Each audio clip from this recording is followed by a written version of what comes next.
Hello.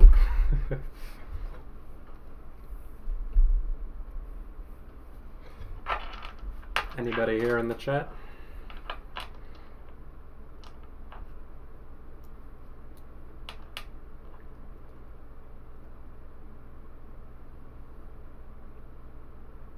Hello.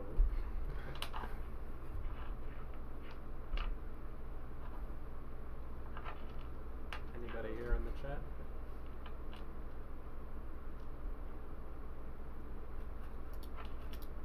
Anybody?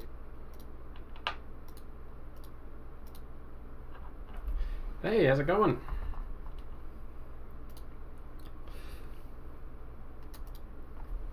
So this is my first time doing a live stream like this, so I have to get used to the, there's a delay between the chat and when it appears on screen and then my response, so bear with me here as I figure all this out. Hey, how's it going?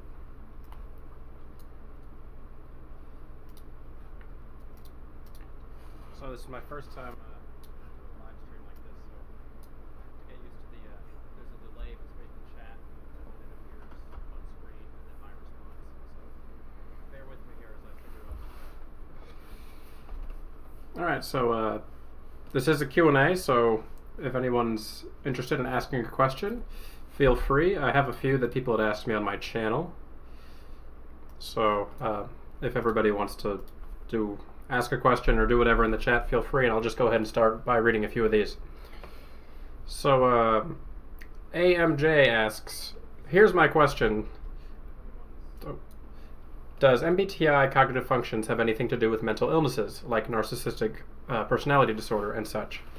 So the answer to that question would be no, not particularly, but there are correlations. So I don't think cognitive functions give direct cause to mental illness in any direct way, but I think certain personality types are far more likely to fall into certain categories of mental illnesses if they were to develop a mental illness. For example, ENFPs tend to develop borderline personality disorder or bipolar, whereas those on the introverted perceiving side of things, like INTJs and ISTJs, tend to end up in personality disorders such as schizoid or schizotypal, which are known for being less engaged with the world of people and emotions. People who are schizoid tend to be very detached from the outer world. And I think that people who are introverted intuitives, or maybe even introverted perceiving types altogether, might be falsely labeled as someone with schizoid personality disorder if the clinician were to not understand the mental processes going on. All right, let's look at the chat. Paulina M asks, how can you become a certified MBTI person? So the MBTI Foundation offers a week-long certification course. You have to go to it physically. It's not an online process. So you just go, for the first few days they teach you kind of the basics of MBTI, but the last 3 or 4 days are designed to teach you how to actually physically administer the MBTI test, which is the real MBTI, the MBTI Form M/Step 1.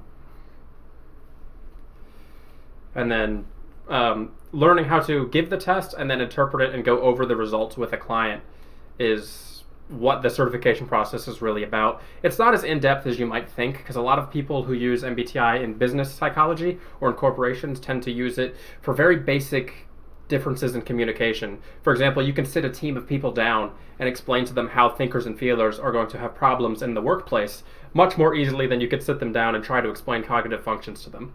So that's why people tend to like it in the world of business psychology. So let me see here. Sorry about the resolution. I don't know exactly. It's looking decent on my side. Y'all can hear me okay, right? What is my IQ? So there's an interesting story about that. I actually don't like talking about IQ too much, but to me there's a bit of a story behind that. So I went and took a Mensa admissions test one time, which consisted of the Wonderlic and the Rate, and I scored 125 or 126 on each of those. But I was so annoyed that I didn't get into Mensa, which has a cutoff of 131, I believe, that I called a psychologist and I was like, hey, I'd like to take a Wechsler's Adult Intelligence Scale test a month from now. And I I practiced nonstop for a month. Like, I studied as hard as I could. I practiced the kinds of questions that would be on IQ tests. And when I took the WACE with the psychologist, I scored in the 99.3rd percentile, which is a little upwards of 140. But I don't believe that to be reflective of my IQ because I studied so hard for it. I feel like it's somewhere between like 125, 135 at the highest, because you can really prepare for IQ tests if you know what you're doing. Like the test-retest variables on IQ tests. So if you give someone an IQ test and then you tested them 1 month later, the odds are that they would score almost an entire standard deviation or 15 points up on their second attempt. So, IMJ says, hello, I'm new to your content, but I really like it. Keep up the good work. Thank you. What is my MBTI type? INTJ? Yes, I am an INTJ. Personal thoughts on perception bias and how we view cognitive functions. Well, there's a lot of bias in the MBTI community regarding cognitive functions. Specifically, people tend to develop their own theories and evolve them. And the more they do this, the more they stray originally from Jung's interpretations of the work. And while I am a certified MBTI practitioner, I actually personally follow Jung's work more than I do the Briggs work, because I feel like Jung had a better grip on cognitive functions. Where is it? My copy of Psychological Types here is the best book on cognitive functions there is, in my opinion, with Gifts Differing being a close second.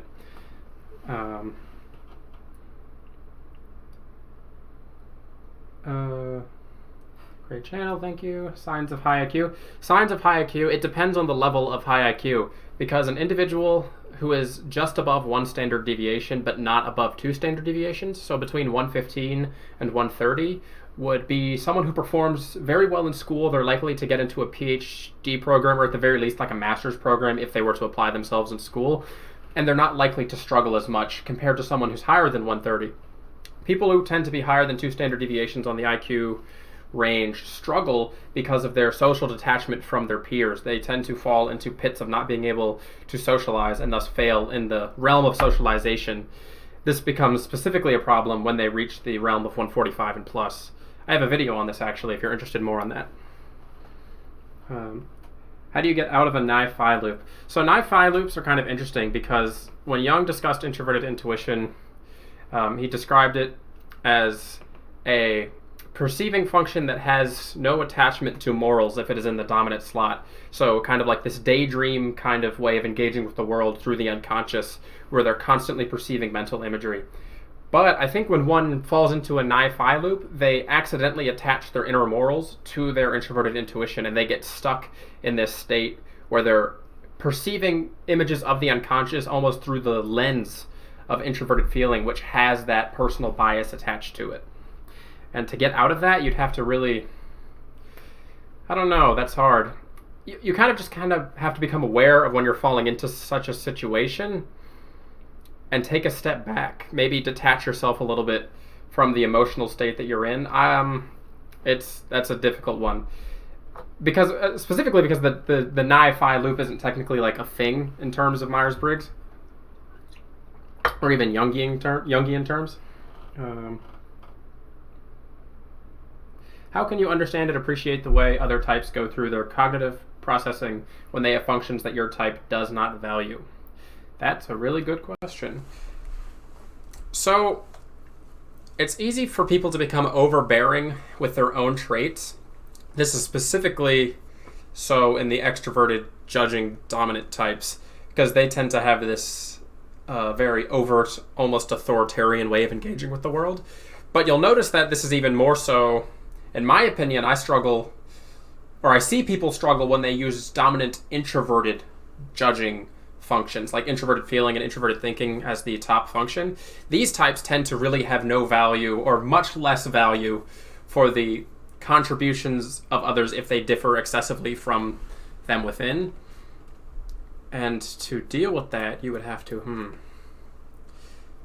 I think really just learning about how cognitive functions work and how personality displays itself, how the functions work, and why we are different as people. You know, my motto here on the channel is discover yourself, understand others. And it's because I believe that through the process of understanding how you as an individual operate, you can begin to realize that the differences that you have from other people are there, and understanding those differences can allow you to have sort of this natural empathy with them.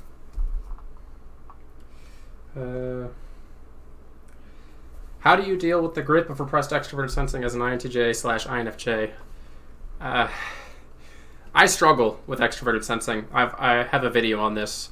I've always been an overeater. I resort to food in times of stress. I lost 130 pounds. I used to be really overweight. I'm also 6'3", though, so like 130 pounds isn't as drastically big as you might think. The best thing you can do is try to find some distraction. Introverted intuition likes to be distracted with a goal or a vision of some kind. If you can stop yourself when you're about to get into like this state of engaging in negative behaviors through extroverted sensing, and try to think of something you can accomplish or you can work towards. That's how I try to do it. I try and just like I work on my website, I work on my schoolwork, a goal that I'm working towards, I try and stop and engage with that goal for a short amount of time.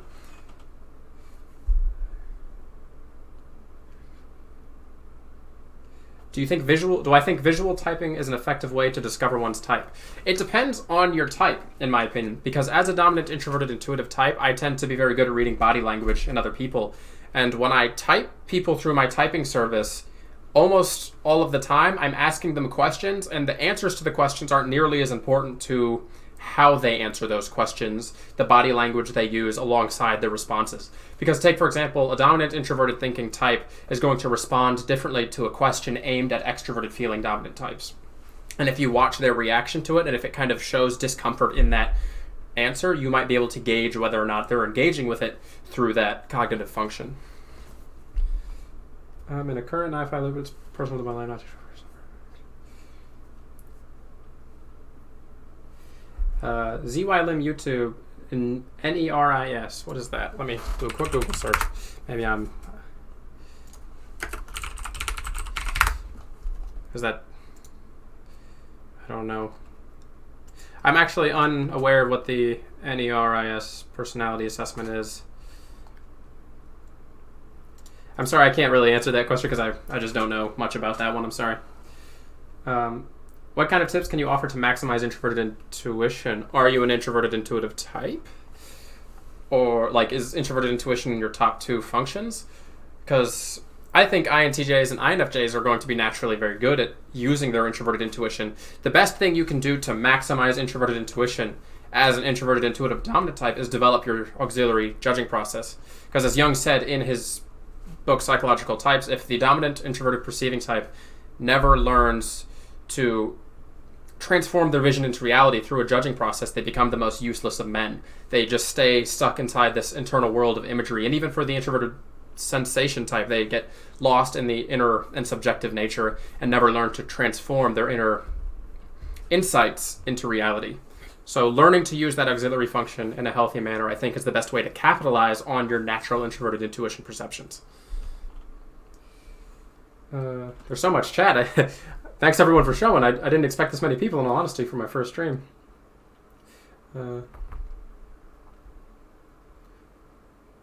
Hey, I'm an INTJ and I've done every test that exists, but not being 100% sure really bothers me. I'm trying to learn this theory fully, but still I am not sure what I think I should do. Well, you say you've done every test, but have you taken the official MBTI, the step 1? Taking that with a certified practitioner and then having a follow-up session would be your best option, but not everybody has money to spend on the actual MBTI. Now, I believe you can take the MBTI test without a practitioner through the MBTI Foundation website. I want to say it's like $20 or $30 for the step 1. The cool thing about the step 1 is if you take it, you get a cool little printout of your type that you can use as kind of like, hey, I'm this type. It says I'm this type. But if you work with your practitioner afterwards and they discover that what the type tested you as was not your type, then they can go in and change your results on the test and give you a new updated verified type sheet. Because the MBTI step 1 has a reliability of like somewhere between 0.85 and 0.90, which is like a 85 to 90% chance of being reliable and giving you the consistent score. And its validity has been proven by peer review time and time again. But at the same time, accounting for that 10 to 20% error with a practitioner who knows the theory well is going to help you discover your type. What are your thoughts on the similarities of Asperger's and the INFJ, INTJ personality type? I think that autism and Asperger's are a new thing in the past, 100 years, that not many psychologists know a whole lot about. Because, we refer to autism as being kind of on the spectrum because there's a huge spectrum of what autism means. And a lot of behaviors that are seen as just not socially normal or acceptable are put onto the autism spectrum. I saw a psychologist once when I was at the lowest point of my life, probably about 5 or 6 years ago. And he almost suggested that I might be autistic because I was bad at keeping eye contact. And I thought about that for a long time. And I was like, I don't really think I'm autistic because generally autistic people tend to have this inability to read others and read the temperature of the room. And that's not something common in the healthy introverted intuitive type, because introverted intuitive types are exceptional at reading body language and seeing past the curtain of someone's psyche. An INFJ said to get out of an I-5 loop, INTJs need to return to TE, speak to someone externally to help exit the paradox. I could see that.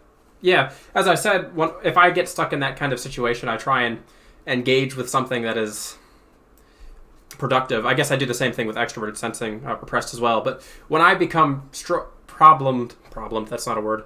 when I get stressed, I try to engage in something productive and just do something. I'm always working on something. If I'm not building my website or trying to engage in something in school, I'm taking a walk and trying to think about how I could be doing that. I'm always trying to be productive, and that's the problem. For me personally, I tend to oscillate between apathy and hyperproductivity. There's generally nowhere in between. Sometimes I'll just lay in bed for 2 hours, bored with nothing to do, or I'm hardcore working on a project of some kind. Is there a difference between male and female INTJs? I would say yes, depending on your culture, because societal expectations are going to shape how you view extroverted thinking as being a dominant function. I worked with an ENTJ in a typing session somewhat recently, and I told her that to be an ENTJ female in the United States is difficult because that's not something typically seen as valuable in women because of the culture. But you can still achieve and do well with that. The problem with extroverted thinking types overall, especially when it's in the dominant slot, is that they struggle with being too overt with their thoughts, and you can make them the best of leaders by teaching them to just reel it in a little bit. And I think that applies even for male, females, INTJs. I lost track of what I was thinking there.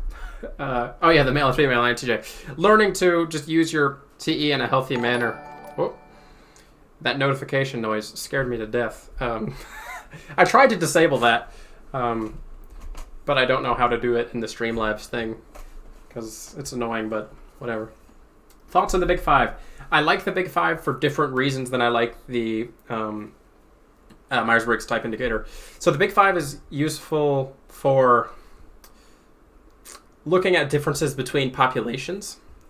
There's a famous example with Jordan Peterson where he talks about how gender differences between nations and how egalitarian the nation is. And he discovered that the more egalitarian the nation was, that the larger the gender differences became, which essentially means that as the nation became more fair and even for everybody, gender differences increased instead of decreased, which is what one might hypothesize.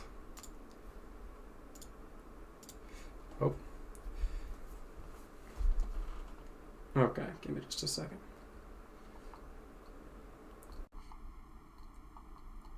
My chat was lagging there. Your thoughts on different compatibility theories?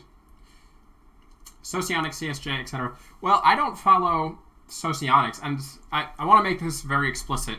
I don't want to say that anybody who studies socionics is wrong, because I think everybody is allowed to have their opinion and allowed to kind of develop theories in their own way. But I, as an individual, follow the Jungian theory. And Carl Jung's theory proposed that there was 4 functions and we typically only use them in one manner at a time. We didn't really engage with all 8 functions.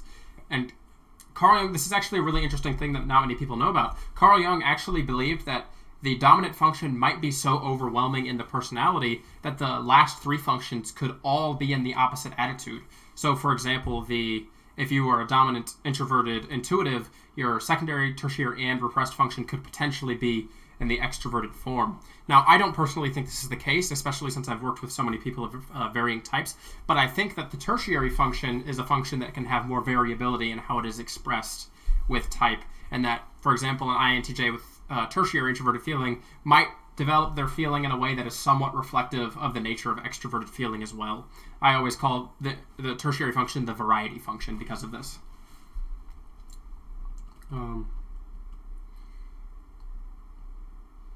Spiral dynamics. I'm afraid I do not. I'm afraid I do not know about spiral dynamics. Sorry. Dave's superpowers. I actually think Dave's superpowers is smart. I do not entirely agree with his theory, but I like his objective approach to personality. See, as an INTJ, as an introverted intuitive, the objective side of things isn't as interesting to me. That's the reason I prefer Carl Jung over Myers-Briggs, because Carl Jung is the most abstract psychologist in the history of time, I think. It's fascinating. I can get lost in his works. I'll read 1 or 2 pages of his works and pace around my house thinking about it for 2 or 3 hours, going, how in the world did he come up with these conclusions? These are fantastic. Or I'll go on a walk and just think about 1 or 2 pages. I just think Carl Jung was an absolute genius.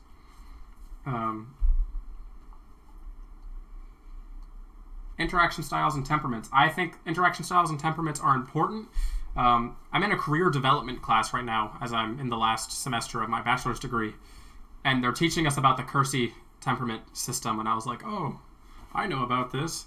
But they use Kersey temperaments a lot in business because knowing your middle 2 letters can be very good for helping someone pick a field or leadership style that is going to associate well with them, or you can teach them the weaknesses of certain leadership styles. For example, STs tend to be overbearing and rigid, stuck in the facts. And if you teach an ST type that, they're likely to be able to reel it in a little bit, especially if they work with a team that is primarily NFs or something of that nature. Using the temperament system, I think, is very productive if done correctly. You just have to be careful not to apply too many stereotypes. There's so much chat. Let me scroll up just a little bit.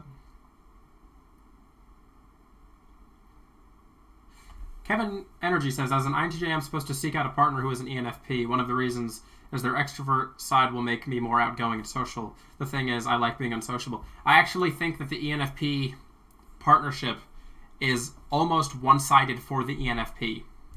ENFPs tend to be overbearing to the INTJ because INTJs are so detached from reality. They are intuitives, and they're likely to be able to engage with the ENFP, but if the ENFP is too much in the realm of extroversion, they're going to just take the energy out of the INTJ, in my opinion. They have to be careful. I do think that is more of a one-sided relationship in favor of the ENFP. I prefer INFPs who are mature. Immature INFPs can be a struggle because the FI can influence their decision-making a little too much, but they speak the language of intuition, but in a way that isn't overbearing.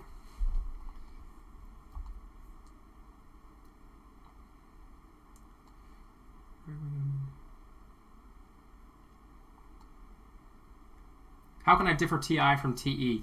So the difference between introverted thinking and extroverted thinking is introverted thinking is an internal system of consistent logic, whereas extroverted thinking is describing or evaluating how effective something is on an objective level. Introverted thinking types tend to get annoyed or distraught when things are inconsistent on a logical sense. When things aren't logical? I know it's hard to phrase that one, but extroverted thinking types tend to get annoyed when things aren't productive or they could be done better, whereas introverted thinking types tend to be annoyed when things get wrong. For example, I have an INTP uncle, and every time I see him, he's always trying to convince me that the best way I should run my YouTube channel or the best way I should do something. And it's always like, yeah, I've thought about this. I've thought a whole lot about this. It's all I think about. And he's like, yeah, but have you thought about this? And I'm like, yes. And if I try to suggest another alternative, he's just like, no, I think this is the best way to do this. And it's because he's got such like an internal framework of how things should be and why something is better than the other. And with my other relative who is an ENTJ, if I can produce results then he's far more willing to say that whatever I'm doing is fine. And it's really as simple as that. Like, you would think that an ENTJ would be more overbearing than an INTP, but I actually struggle communicating more with INTPs on average because INTPs tend to be very grounded in their thoughts, and intuitive types aren't as grounded. Okay.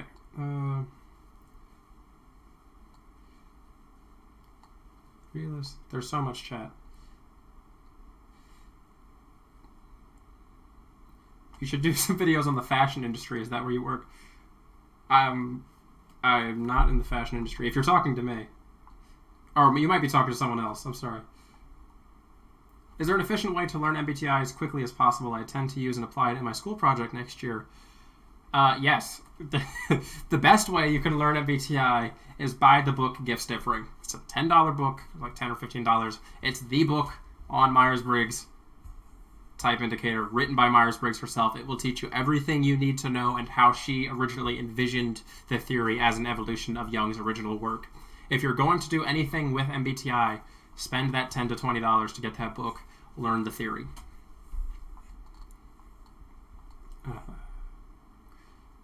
Thoughts on Nietzsche, my German fellow? I love him. I like Nietzsche. I know more about him from like hearing other educated people speak about him than I do from reading Nietzsche. I tried to read Nietzsche, and his writing style didn't resonate with my reading style, if that makes sense. Like, I got bored reading Nietzsche. Like, and it's not that his ideas weren't good, it's that he like writes in this very complex way that specifically translated into English is almost really like hard to get through. At least with Carl Jung, it's hard to get through, but like it's somewhat like interesting as you're going along. When I'm reading Nietzsche, it almost feels like I'm trying to translate another language. I would love to hear your thoughts on cultural differences and impacts on temperaments and interactions. There is a large difference in how cultures view standard temperaments. For example, I would say Japan is strongly probably biased towards perceiving dominant thinking types like ISTJs and INTJs. They have a high value for work and their attachment to the work on like a personal level, and it's not as important for them to achieve direct success like it is here in the West in the United States. Whereas in the United States, your success is typically measured by what you can produce with your results. Whereas those types of countries, it's how you as an individual are working to obtain your results and how those results reflect society as a whole, because they are a collectivist society. I'd have to study more on like every other country, but there are some interesting differences in temperament between countries.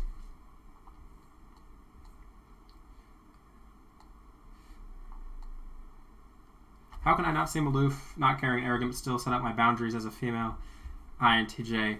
Well, as an INTJ, you're probably going to seem aloof. The difference is, if you're a healthy INTJ, you're going to seem detached. If you're an unhealthy INTJ, or one that's still developing, you're going to seem arrogant or push-backy, if that makes sense. You're almost going to come off like an ENTJ, who is also unhealthy. Nothing against ENTJs, but they tend to be more over. But a healthy INTJ is just someone who's detached, but they tend to be very laid back and receptive. Here's an interesting thing. Like, I know an ENFJ who dislikes talking to people more than I do as an INTJ. Like, to me, that's fascinating, because as an INTJ, I don't mind talking to people if they approach me in like a decent way and they're just trying to like engage in conversation. I don't even like, yeah, small talk is annoying and I can't engage with it for like long periods of time, but I'm not gonna like shun someone away from coming up to me and like saying, hey, how's it going? How's the weather going? I'll be like, yeah, fine. It's just, you have to, there are individual differences that can be developed outside of your cognitive preferences, and learning to just be kind of like a decent, healthy person is something that should be done alongside your cognitive preferences. I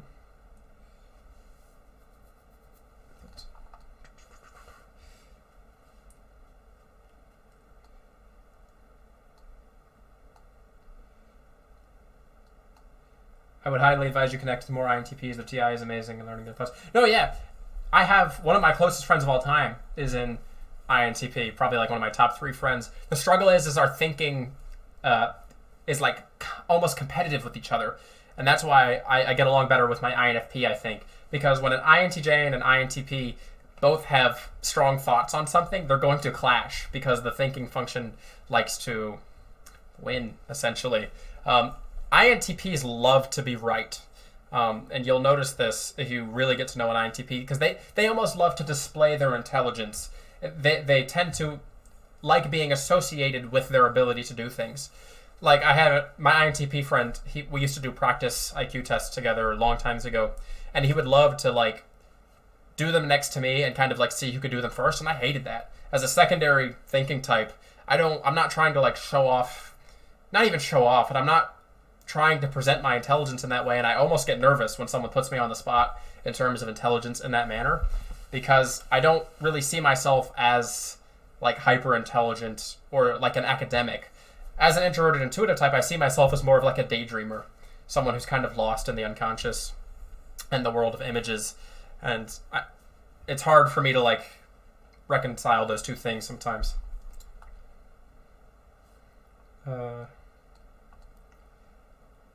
often get called intimidating. Is that because I'm an INTJ female? I always make strong eye contact to decide whether that person is worth my time.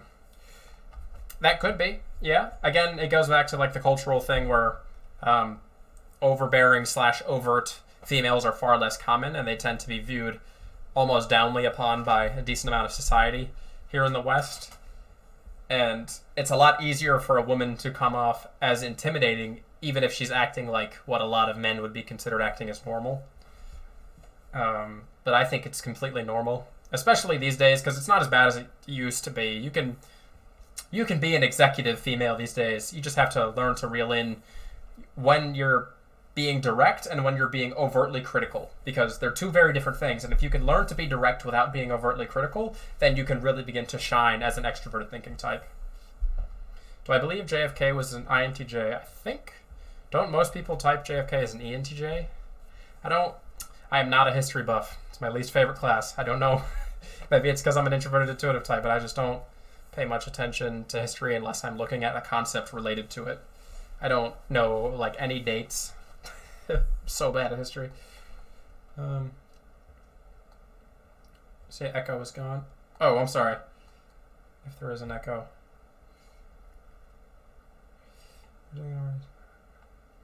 Let me answer one of the questions that was on the community post. Can our personality affect our interests? And if yes, how? And another question, do I speak any other languages beside English? No, I don't speak any other languages beside English. I took Latin. I didn't pass it. I took Spanish.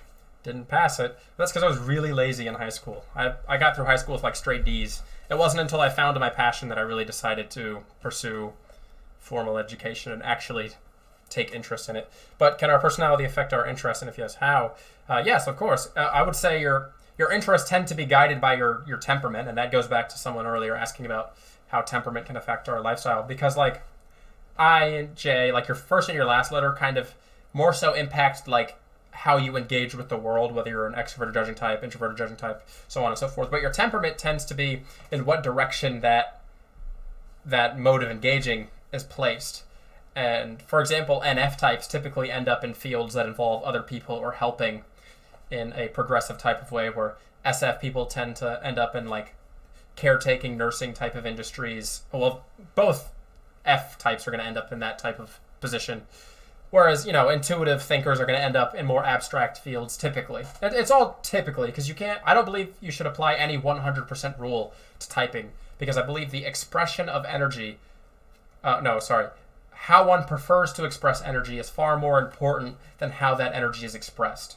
So you should look at the cognitive function before you look at how the cognitive function is expressed. And that's what I do in my typing service. I don't type people based on their direct and explicit answer. I kind of gauge how they're expressing it. But that could just be me as a intuitive type, and that's how I deal with things. Energy.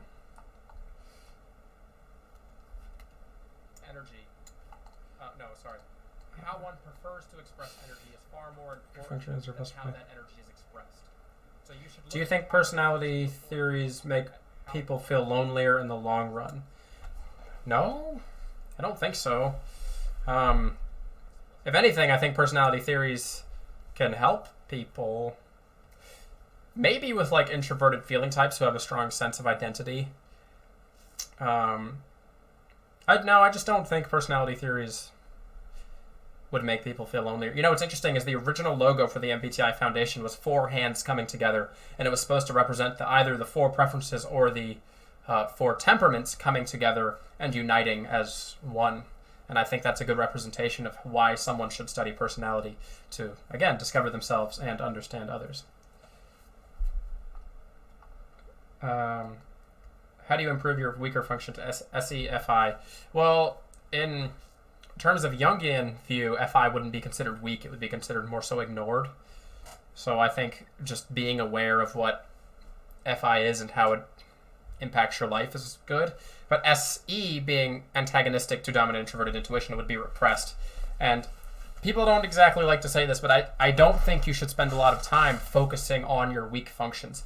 I think you should focus on your strength, your introverted intuition, and then using extroverted thinking to translate introverted intuition into the outer world, and just be aware of your weakness and how it impacts you.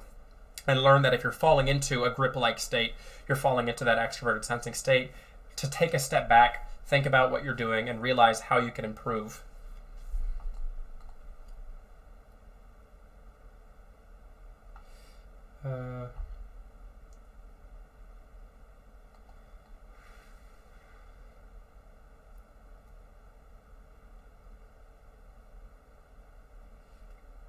Judgments are NA people with personalities. Yeah, I would say I agree with that one. I'm scrolling back up.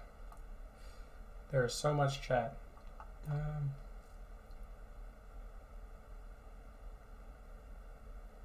Polish sausage. Do you know maybe how do I talk off suicide? Someone borderline with the most aware and properly thought out decision.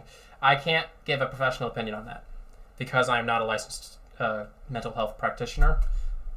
As much as I would love to help you there or give you advice, it would not be right for me to give advice for that type of situation. I actually do have a family member clinically diagnosed with bipolar, and it's difficult. It's difficult to try and deal with someone who is, somewhat on the edge and they have constant fluctuations in their behavior. But you just have to be the best friend you can be and support them as much as you can. But I'm not qualified to give any clinical experience. Elida Silva says, are you going to grad school? Yes, I'm graduating. Well, I'm hoping to. I'm graduating with my bachelor's degree, summa cum laude, with a 3.98 or 3.99 GPA, depending on how this semester goes, in December. And I'm applying to graduate school in the next 2 months. I'm planning, hopefully, to skip my master's and get right into a PhD program because I'm more interested in clinical psychology than I am in therapy, which would be what a master's program typically is for a psychology student. I want to be a clinical psychologist, researcher, practitioner. So somewhere in the middle of research and practice. I like to do both. I'm interested in kind of furthering the world of psychology and practicing and working with clients. I like helping people on a very deep one-to-one level. When I can sit down with someone and really engage with their thoughts and how they're feeling and thinking and help them through that process. That's why I like my typing service so much. I really actually do enjoy discussing with people how they're thinking and how their perceptions can influence their life. So yes, I am planning to go to graduate school. If all things go according to plan. Sarah, what are your thoughts on FE? That's interesting. I have a lot of ENFJ friends in my life. And ENFJs are difficult, but at the same time, they're some of the most valuable friends, people in my life, because they tend to be so supportive if you're close to them. They tend to be the type of people who want to support your goals in the long run. But FE, overall, it's a fine function. If you're within the realm of, being friends with an extroverted feeling type, they tend to be just fine, in my opinion. It can conflict with thinking types if you're trying to accomplish something, especially in the workplace. But other than that, I think it's fine. If a type isn't clear and too close, is it true the MBTI will automatically go INFP? Does that make sense? No, it would not do that. The MBTI is a 93-question forced choice response questionnaire, and your results are your results. It wouldn't do that. Now, I think types that struggle with finding their type tend to be introverted feeling dominant types more often, because they tend to have less decisiveness about their own identity, because they're so, to an introverted feeling dominant or even secondary type, they have such a strong sense of identity that if they read the page for INFP and they feel like it's like 1% off, they're going to be like, oh, that's not my type, and they're going to spend a whole lot of time looking through the types. And it's an issue for introverted feeling types, in my opinion. I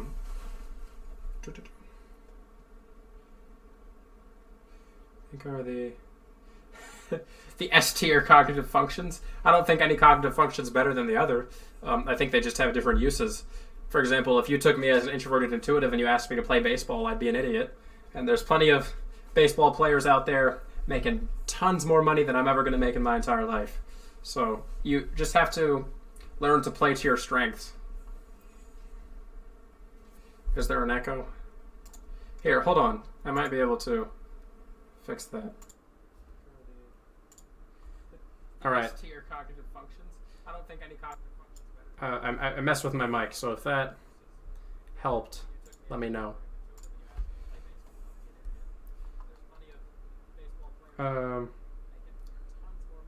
Yeah, Andrew Province, I think you're right. I think I had 2 microphones set up. My bad. First time streaming. I've never done a stream like this before.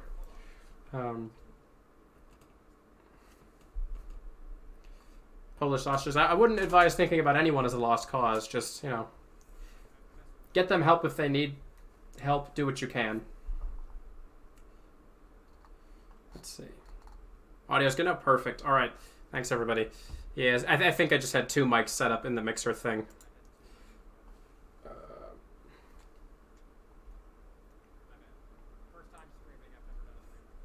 Angel K says, as an INTJ female who likes an ENFJ, yes, they are difficult but so warm at the same time. That's true. Yes, they're difficult. The interesting thing about ENFJs is that you don't have to worry about what they're feeling because they tell you.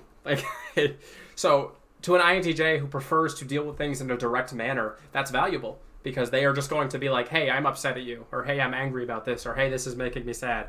And you're just like, okay, what can we do to fix it? What's the step we can take? Any tips for intuitive and sensor relationships?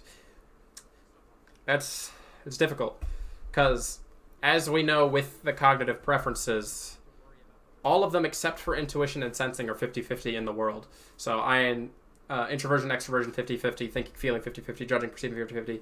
But with intuition and sensing, it's 30% intuition, 70% sensing in the world. And I think that intuitives and sensors tend to have a very different way of approaching the world, and that's probably going to be something that's difficult. Now, certainly it can work. Of course, intuitive and sensing relationships can work, but I think those differences tend to be one that divides more often than people might think. Now, the more intuitive a type is, on the extroverted intuitive side, like ENFPs, I think ENFPs might do well to have someone who can ground them.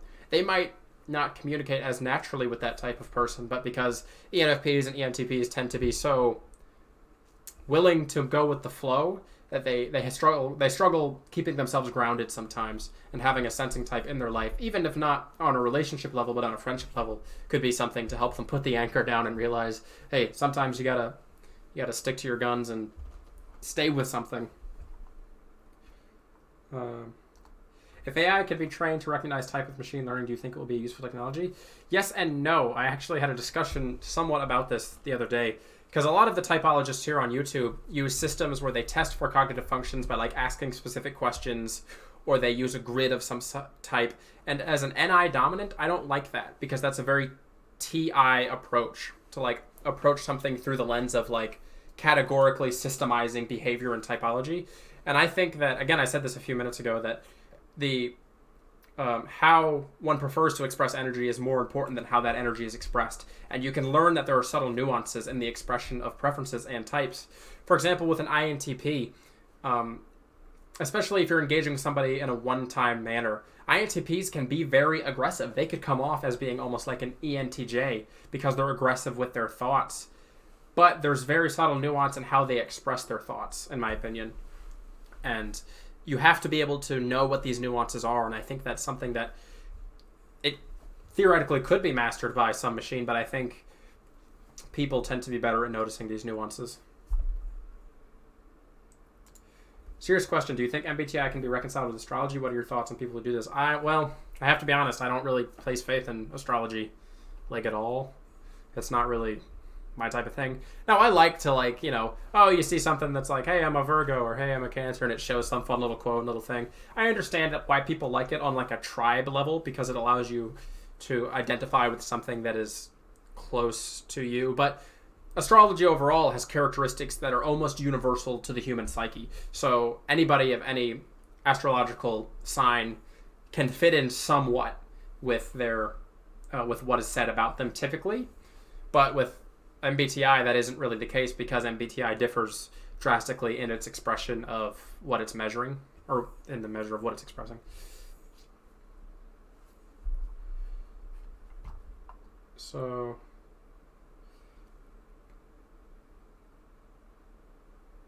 can same personality type relationships deter people's development of their inferior functions?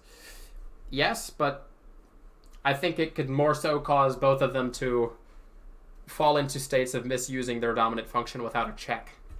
Because it's good, it's fine to have people who are the same type as you as friends, but if you don't have somebody who has a different way of engaging with the world, you're never going to have somebody who can check your work from a different perspective. Someone who's able to really keep you grounded or take you off of the ground in the case of intuitives and sensors. Having somebody who's slightly different than you in your life is a good thing, in my opinion, because it can allow you to have different perspectives and not be stuck in one for your entire life. How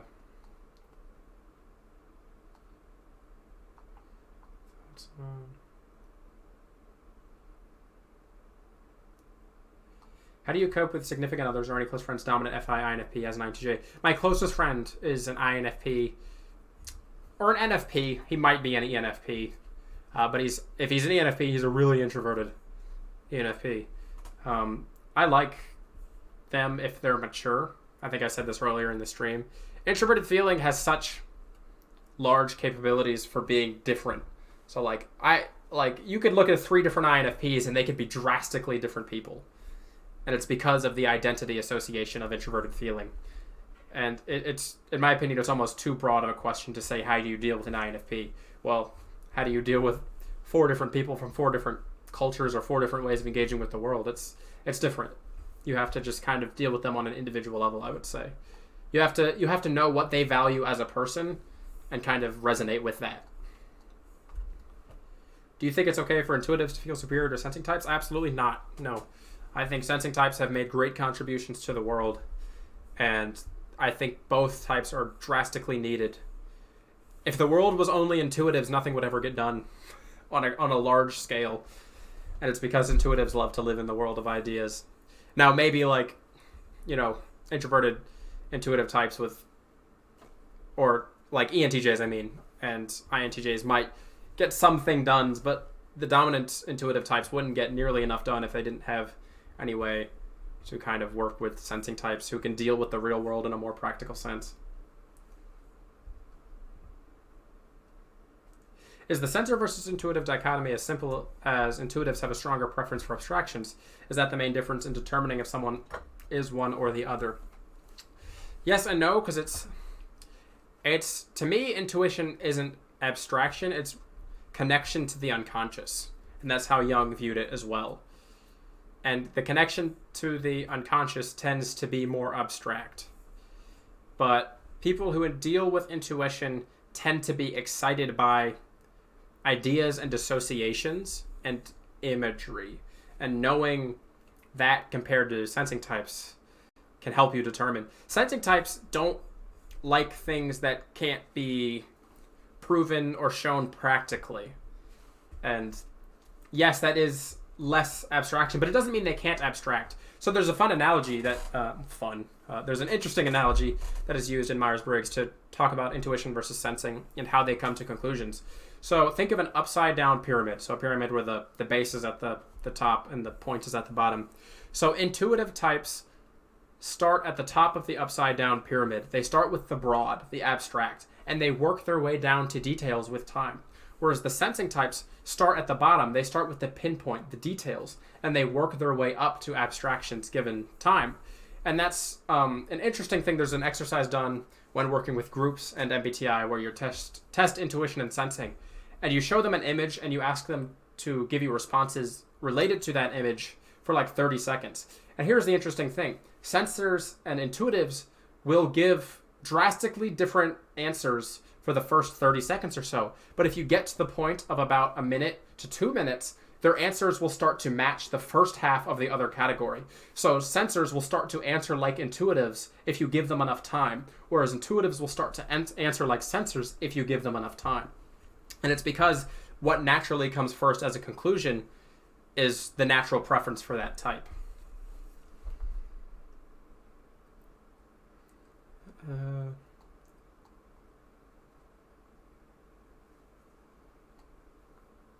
How can an INTJ develop a second auxiliary judging function?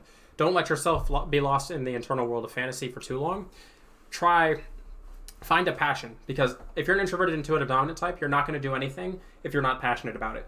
So really think about that, because that's not something that can typically be answered in one day. You have to really think about, what do you want out of life? And once you've decided that as an introverted intuitive, you're going to use your auxiliary function to get it. You're going to engage with the world in a way that reflects your inner vision. So you just have to maybe start with something small. Pick a small goal and work towards it.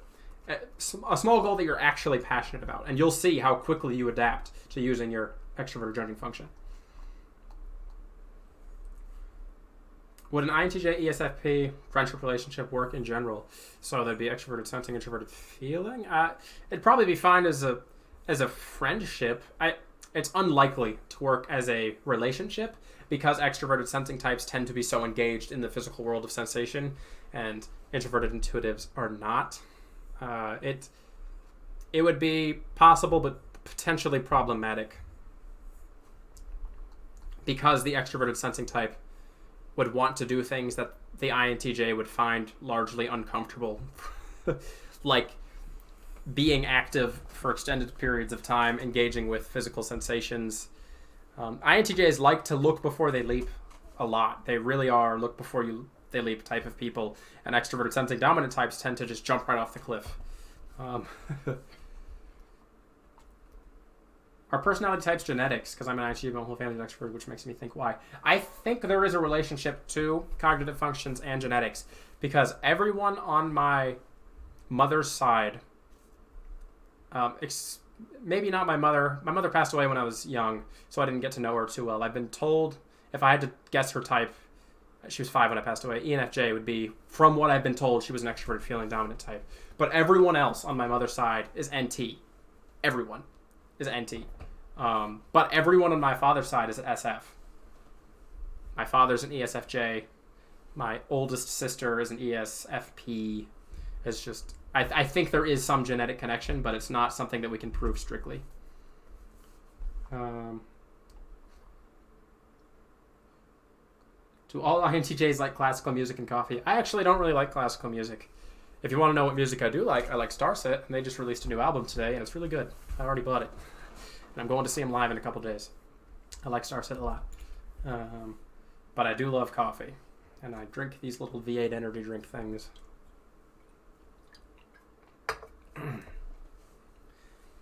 I recently quit my retail job, and in that job I walked about 30,000 steps a day, and now I don't. So I'm trying not to get fat. I've been going on like 4 walks a day to try and prevent myself from gaining weight. All right.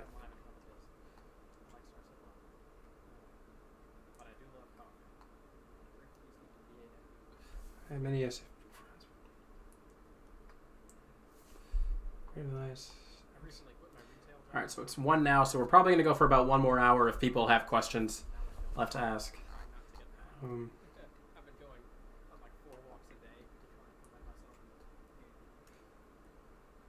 from trying to see if there's any other. Whatever the INT drinks, I'm sure it's habit. Yeah, I was very much a habit drinker. I think you could relate that to repressed extroverted sensing. I used to drink soda just because I liked soda.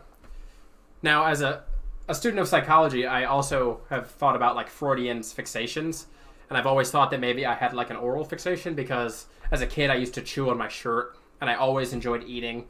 I'm always trying to do something like drink, and that could be related to repressed extroverted sensing, or maybe Freud was onto something, and we have fixations in our time of life. Yeah, I was very much a habit drinker. I think you could relate that to repressed extroverted sensing. James Goner, it's okay. You got to leave the chat. Thanks for tuning in. This has been my first live stream, James. So, thanks to everyone who's shown up so far. I wasn't expecting such a turnout.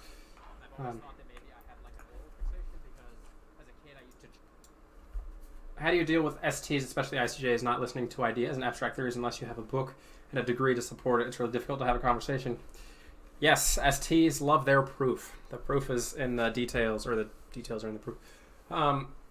You have to present an idea to them in a way that seems beneficial in the immediate moment. So this is a really interesting story that I like to tell. I used to have an ESTJ boss at my retail job that I worked at for like 6 years, and I needed to convince him as an INTJ that I wanted to come in an hour earlier so I could get to a class I needed to get to. And I wanted to come in an hour earlier and leave an hour earlier every day.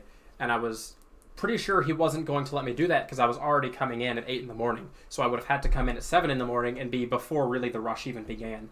So I went to his office with a plan. I went to his office, I knocked on his door, we sat down and we talked. And I proposed to him a way in which I could be immediately beneficial to him as my manager. And I said, if you let me come in 1 hour early, I will do this extra task for you.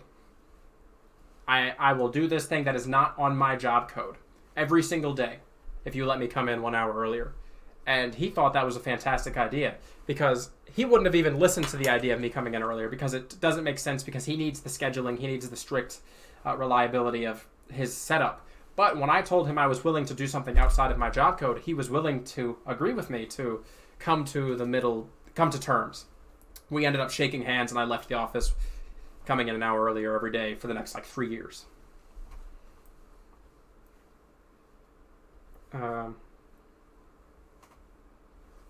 My INTJ friend is suffering with low self-esteem. I want to help him, but I can't. It depends on your type and how you're going to respond to that. So INTJs typically actually don't have self-esteem problems in that they struggle to feel like they can do something. It's usually they're apathetic or depressed because they don't have anything that they're wanting to work towards. They may not feel like they have the worth to chase some type of dream, or they don't know what their dream is, so they just feel worthless as an overall person. And if an INTJ or even an INFJ can attach themselves to something meaningful and begin the process of working towards that, then they can start to develop into a healthy being. I was really unhealthy as an individual before I took control of my life by pursuing my passion in psychology. I would say between the ages of 18 and 21, I didn't do anything. I just worked retail. I worked a dead-end job. I wasn't in school. And then I found my passion in psychology and personality, and I pursued it, and everything about my life became better. That's when I started to lose weight, when I started to engage in things, when I just started following my dream, and then putting a lot of my effort into that. I think INTJs have to be working towards something for them to be healthy, and they fall into apathy pretty quickly if they're not at least on the side working towards something. Martin L asks, how would 7th slot T look in INFJs? I don't use 7th slot because Socionics is 5th through 8th slots, and I follow the Briggs and Young model, which only supports 1st through 4th functions. Is there any personality type that I think is more suited for homeschooling than going to school? Well, do you mean being homeschooled? Introverted types, I would say. Extroverted types are going to be really in a really bad place if they have to be homeschooled. And I think that's why a lot of individuals who are homeschooled tend to struggle. It's not because homeschooling is inherently a bad thing. It's because types that are extroverted need that outer world engagement. They have to be engaged with something in the outer world for them to develop as people. And if you take that away from an extrovert, they're going to struggle, especially extroverted feeling types.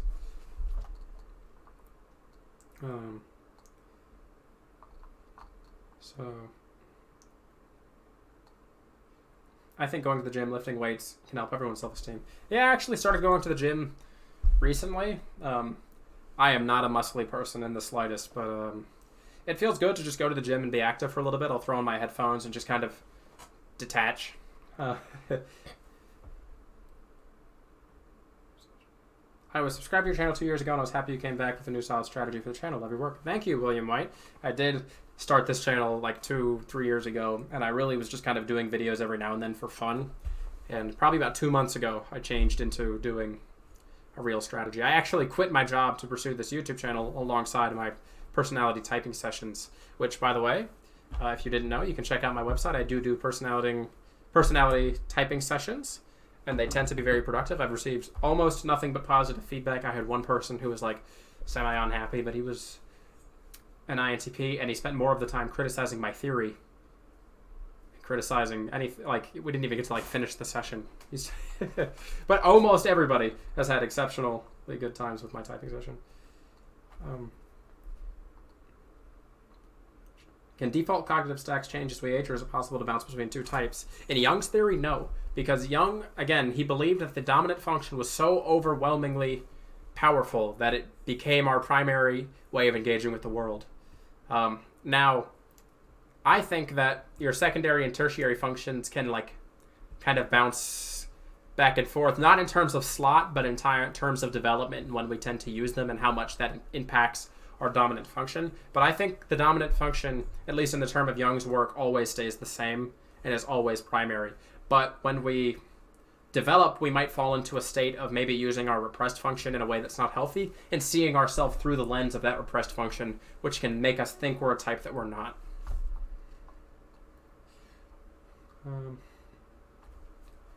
Last question. I won't take any time from others. I'm an INTJ and I want to study psychology, but I'm concerned about not being a very sympathetic guy. Will psychology work for an INTJ? I love it. Well, I'm an INTJ and I love psychology. INTJs get this really bad rap because people think we're thinking types, and that's not true. We're intuitive types. And Carl Jung referred to the intuitive types as empaths. We have very strong abilities to read the body language and emotions of others. It's just our natural way of engaging with the world. Now, INTJs may not be very good at reacting in an extroverted feeling kind of way, but as an INTJ who is pursuing psychology and who wants to be a clinical psychologist, I enjoy helping people. I like working with people, but maybe not in this touchy-feely kind of way. I enjoy helping people solve their inner problems. And I think if you're an INTJ and you're approaching psychology in that manner, then you can be effective at it. You just have to know your strengths and what you're good at.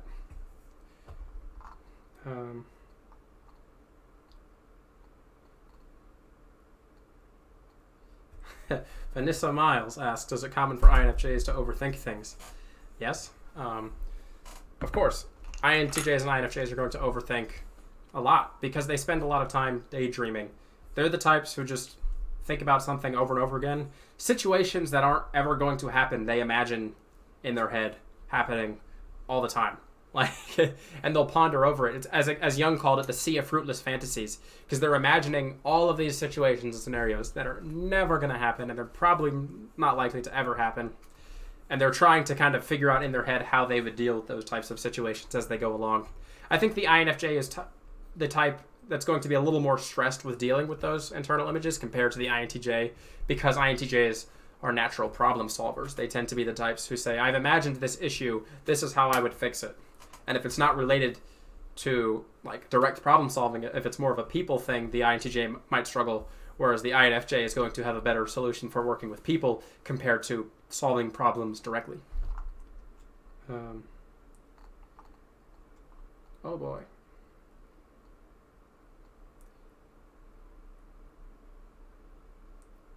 Do you think that most advice you can give to a specific type pretty much applies to the vast majority of people? Or do you think specific advice should be given based on someone's type?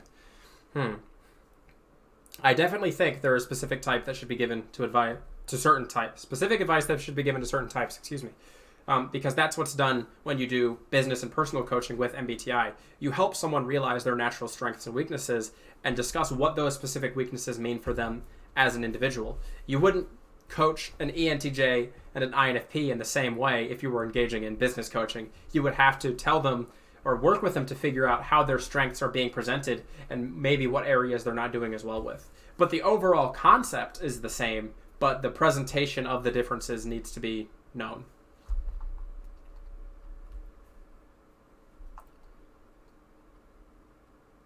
What's the root cause of the fear of losing control for people? On an overall general psychological level, that's a big question because there's a lot of different reasons someone might feel that they're losing control. If you look at it through the lens of MBTI, I would say it would have to do with weak intuition. Like ESFPs and ESTPs, if they fall into a state of introverted intuitive groups, they tend to become slightly paranoid, and they tend to worry about how things might play out because they're not as good as looking forward into the future and predicting those outcomes in a natural manner. Extroverted intuitive dominant types also tend to be worriers, but that's because they don't know how to ground themselves in reality with introverted sensing as their weak spot. They tend to worry about the abstract side of things without ever connecting it to the external world. So they worry about possibilities that aren't as likely to happen as they think they are.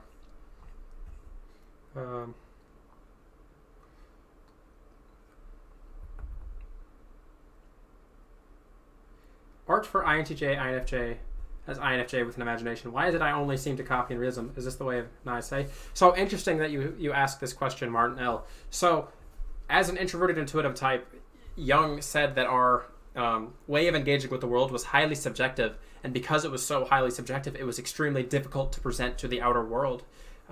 He said it's like a man crying alone in the wilderness. That is the voice of the introverted intuitive, because their perceptions are so subjective. The issue is because our secondary function, our way of engaging with the world, is a judging function that we translate inner images into rational forms of thinking in some sense. So it's unlike the introverted feeling type with secondary extroverted intuition, who translates their inner rationality of feelings and values into a perception on the outer world through intuition or even sensing in the ISFP. I think that INFJs and INTJs have artistic minds that aren't as easily expressed because they don't know how to translate it in a perceiving type of way. And I think that's why extroverted perceiving types tend to be more so on the side of artists. Now, introverted sensing dominant types tend to do well as artists, but there's different types of artists. Art overall is a hard topic when you're discussing MBTI, but I think INTJs and INFJs struggle with this for that reason.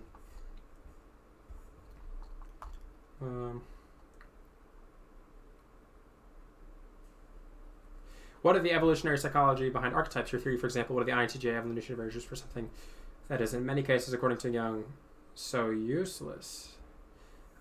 Well, I would say Jung didn't think that introverted intuition was useless. He said that it was only useless if it was not balanced by a way to express it by the auxiliary judging function. I think if you think about the most basic evolutionary terms, I've kind of tried to identify relating to cognitive functions to hunter-gatherers, whereas you could think maybe the introverted sensing, extroverted intuitive types were more like gatherers in the sense that they would look for external possibilities and focus on getting them and figuring them out, whereas SE and I tends to be almost like the hunter, where they're out in the world engaging in something, they're hunting for new prey, something to accomplish, something to experience. That's just a theory that I thought up randomly. I don't think there's anything behind it actually, but I think that maybe there are evolutionary advantages to different types of cognitive functions. I can't say what they are for specifics.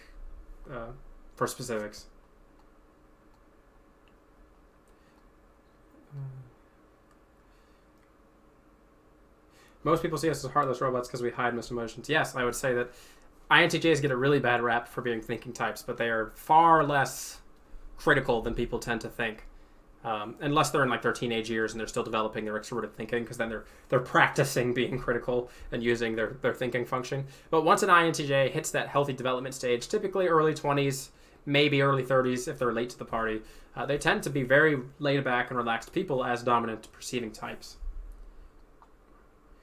If you don't mind answering, where are you applying for grad school? Well, I'm a student on the East Coast, pretty much anywhere within the Maryland, Virginia, North Carolina range, because I'm within that range. I'd like to be in state.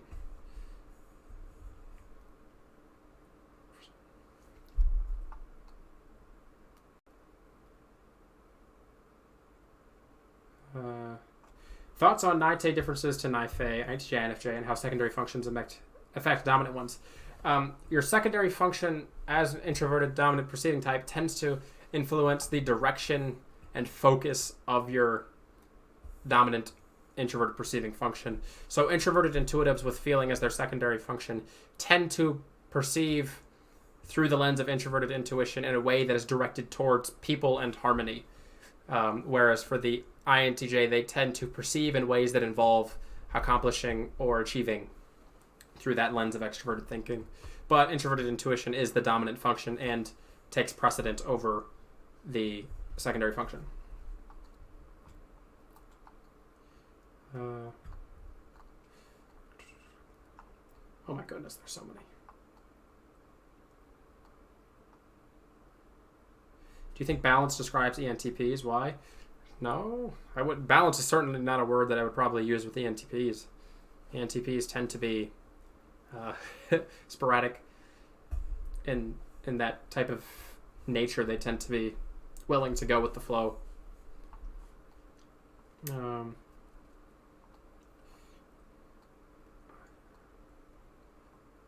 How to actually get things done as an INFJ? That's a hard one because I'm not an INFJ. What is it you want to get done? Are you trying to accomplish some sort of goal? Is that goal focused within your actual natural interests?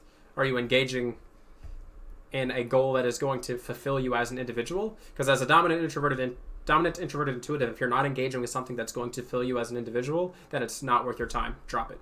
Get rid of it. Don't take that as like clinical advice, but introverted intuitives, they have to pursue passions. And once they've pursued a passion, they're pursuing a passion, they will do almost anything to obtain it. I tried introducing MBTI to my family because it helped me understand other functions better, but they rejected. Is it ethical for me to try again one day? Maybe. Like, it's interesting because I'm very much into MBTI, but almost none of my family is. Like, my family knows their types, and that's about the extent of it. And I don't try to push things on them that they're not going to naturally be interested in. It's funny because my ESFJ dad was almost more interested in MBTI than my NT other side of the family. And when I came to my ESFJ dad about it, he was like, I told him about cognitive differences and how they use it in business. And he was like, oh, so you can pick the right person for a job. And I was like, no, that's kind of the backwards way of looking at it. You're supposed to help someone find a field that's going to work with them instead of like rating someone and how good they'd be at something. In fact, that's against the terms of use when using the MBTI. You're not supposed to put people into positions based on their function preferences or their temperament. You're supposed to help them get into a field that's going to be more likely to resonate naturally with them.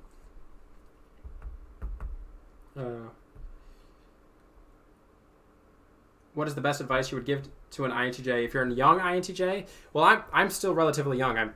I'm turning 24 this month, so I have a lot left to learn in my life. But if I had to give an advice to like me from 10 years ago, that'd be hard because 10 years ago I didn't know anything. I was an idiot. I was an idiot 5 years ago. One of my like sayings in life is that I try to grow at a rate so that I can look at myself 1 year in the past and say that person was an idiot. Like, I'm always trying to push myself to new heights and new levels. And for an INTJ, find something you're passionate about. Find your passion. Really sit down and think about it. Because I wasted so much time. I wasted like 4 years after I got out of high school. And then once I decided I wanted to do psychology, I got my bachelor's in 2.5 years with straight A average. You know, like INTJs, they're going to excel when they've decided they want to do something.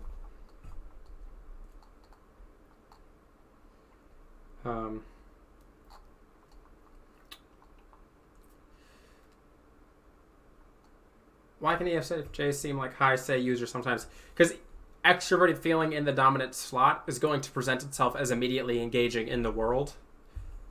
And because they're sensing types, they also tend to be grounded in reality. There's a distinct difference in my opinion, though, because extroverted feeling types engage on a more harmony-based level. They're more interested in the feelings of everybody around them and giving everybody a good time. That's what ESFJs tend to be good at, is like giving people a good time. That's why I think 16 Personalities nicknames them the host, is because they're very aware of how everyone is doing, and they're going to do their best to increase the mood of the room, if you will. Whereas ENFJs, with introverted intuition as their secondary slot, tend to think a little bit more in terms of like longer term happiness or developing something that's going to last in terms of happiness.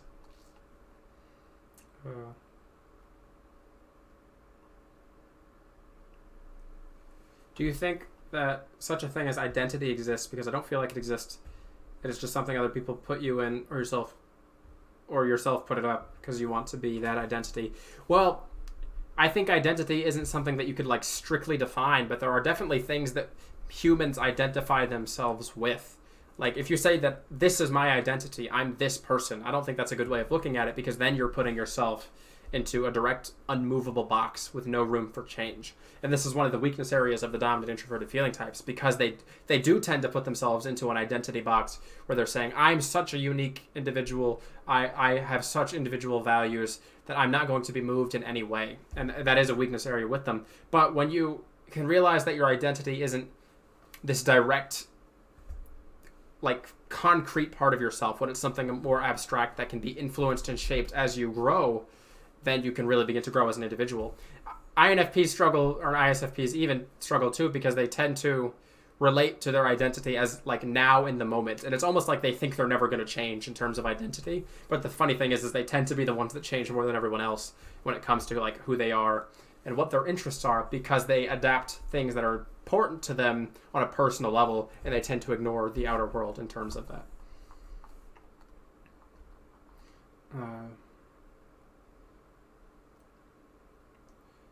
Do you think that high NI users can read people in situations accurately in a short amount of time? Yes, I think they're the best at it. I think introverted intuitives are the absolute best type at reading body language and understanding. There's a quote from Carl Jung.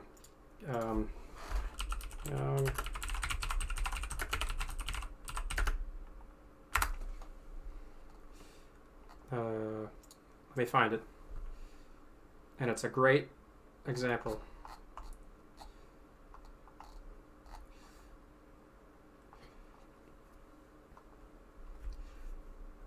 For instance, they may come into the presence of somebody they don't know, not from Adam, and suddenly they may have inner images.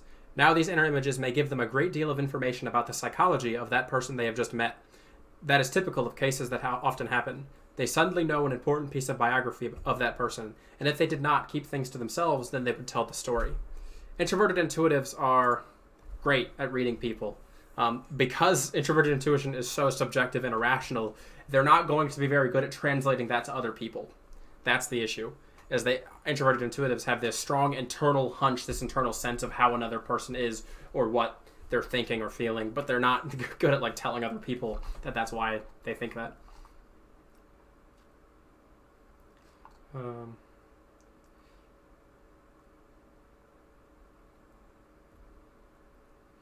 As a young INTJ with a lot of ideas, is there a way to put or start any ideas and turn them into reality? You said earlier, I think you said you're 10 years younger, so you'd be in your early teens. Worry about growing for now. Honestly, if you're still in the early teenage years, do the best you can to be a healthy individual and finish your growing process, because almost nobody has decided what they want to do by 18. Almost nobody. And if they think they do, they're either extremely rare or wrong. And I think you should just spend some time to really focus on who you are as an individual. Find what you're passionate about. Because between the ages of like 13 to 18, even like 18 to 22, you're going to change what you like and what you're passionate about so much. But I think around those ages is when you really begin to think about who you are and what your purpose is in this world and what you want to do.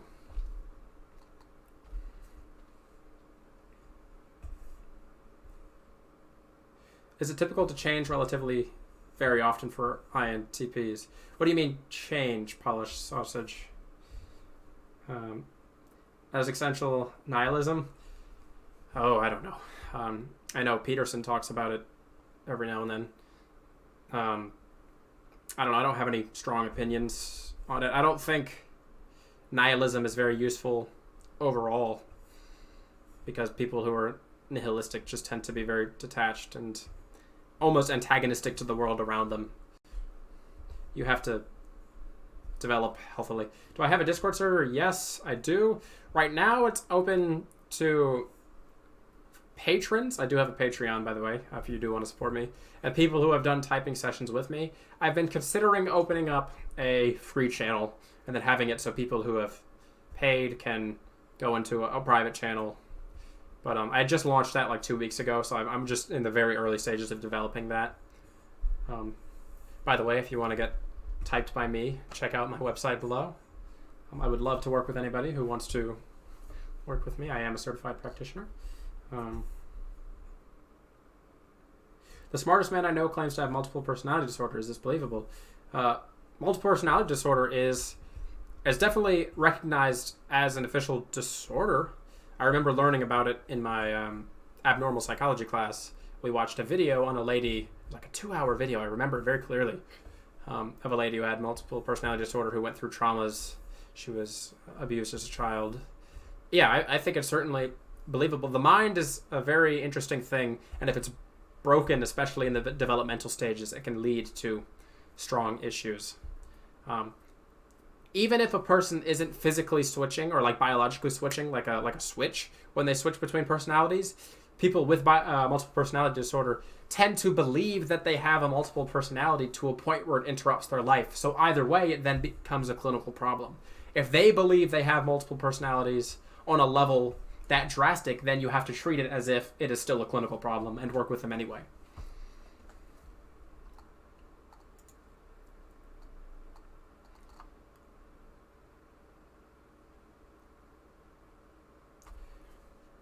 When I click the Get in Touch button on your website, it doesn't link me to anything. I'm sorry. I didn't know that wasn't working. I'll fix that after the stream.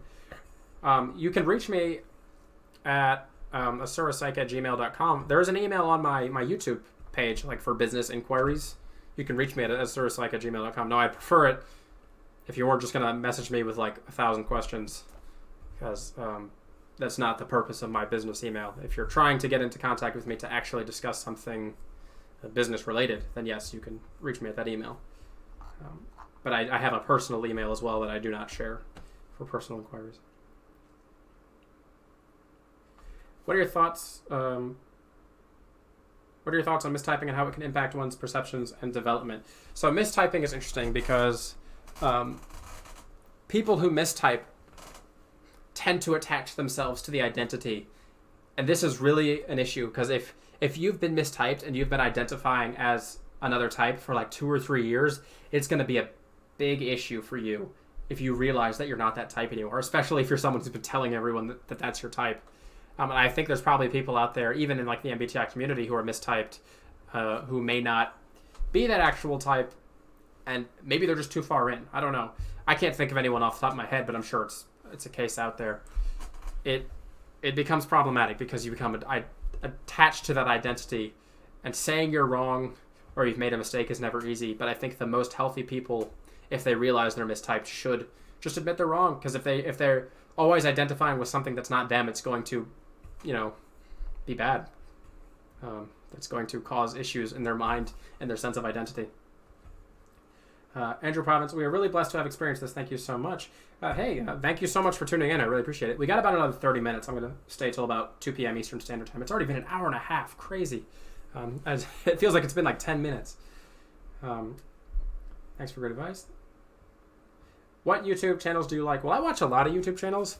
I keep an eye on the other MBTI YouTube channels just for the sake of keeping informed on what everybody's doing. I try not to be competitive because I'm not a competitive person by nature. In terms of competing with other people, I'm self-competitive. So I'm not trying to compete with a lot of these other MBTI people, especially the ones who offer typing services, because a lot of them are trying to make money as well. As a certified MBTI practitioner with my own personality assessment and coaching business, yes, I'll openly admit that, yeah, I want to make some money because I feel like I'm skilled at this topic and I feel like I could help other people through my assessments. But I'm not trying to compete with anybody else and say they're wrong. And that's specifically why I don't tell the other channels that I think they're wrong, even though I disagree with socionics and I follow the Jungian method. Oh, in terms of channels that I like, it's interesting. I don't know. I don't want to say in terms of MBTI what channels I like. You know who I really like? And this is nothing related to MBTIs. I love the Game Grumps. Those guys, they're funny. They make me laugh. I have a great time watching them. I went and saw them live in DC a couple weeks ago. I got a shirt, and it's something you just wouldn't expect from like this serious INTJ, but I love the Game Grumps.